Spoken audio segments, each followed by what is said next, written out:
More now on Israel's expected ground invasion into Gaza. What is that going to look like, and what are the dangers? Joining me now to discuss it, retired Air Force Lieutenant General David Deptula. Well, General, there's just about every danger you can possibly imagine in warfare for these IDF soldiers going in there. It's going to be tough. But first of all, I want to ask about the hostage situation and whether or not, I've been asking a lot of people, some of whom don't want to comment on it, but did the fact that 2 hostages were released delay the IDF plans at all? Well, David, it depends. It depends upon what ultimately the Israeli Defense Force operations are. And certainly, I think that the whole issue of the hostages and how to approach them may factor into the timeline of ground operations and what form they might take. But I really don't think it's going to be the overarching driver. Okay, but one thing that's happening right now that IDF has to balance with many, many other things is whether or not Hezbollah gets fully engaged and unleashes their fury in the north while the IDF is occupied in the south. Of course, the IDF can do many things at the same time. But do you think that Hamas and Hezbollah are now coordinating their own strategy as the IDF gets ready to move into Gaza? I don't know. It's an interesting question, which also moves toward the issue of what role is Iran playing all this in coordinating those operations.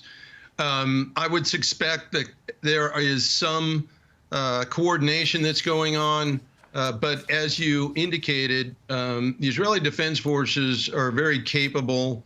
And while it is certainly would compound the situation, they would be able to handle both. Furthermore, part of the reason that the United States has moved forces into the region is to deter Hezbollah actions. Now, for that to work, we also have to be willing to employ those forces if and when they're requested and needed by Israel.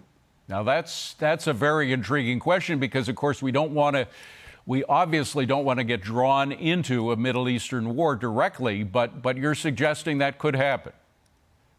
Well, yeah, I mean, the whole purpose of deterrence is to induce uncertainty in the mind of your adversary that if, in fact, they take a particular action that you're trying to deter, that there will be direct consequences.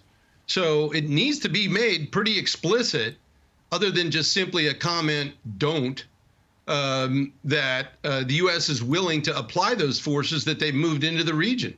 So, General, you're obviously making a reference to the president who used that word don't towards Iran, whether they get involved or not. Yet, what kind of more explicit warning to Iran would you like to hear from the president? Well, actually, I was thinking of the Secretary of Defense, but yeah, it applies to the president as well. You need to be pretty clear. Do not allow Hezbollah to unleash any attack against Israel from the north, or you will subject yourself to direct application of force from U.S. forces. Now, that goes beyond, I assume, Hezbollah itself, that it should go directly to the source of funding for Hezbollah and the command and control of Hezbollah. That would be Iran. That's exactly right, David. That's what deterrence is all about. Wow. General, we thank you very much for being here on a Saturday. Appreciate your perspective. Thanks a million. Have a great day. You too. Hey, Sean Hannity here. Hey, click here to subscribe to Fox News YouTube page and catch our hottest interviews and most compelling analysis. You will not get it anywhere else.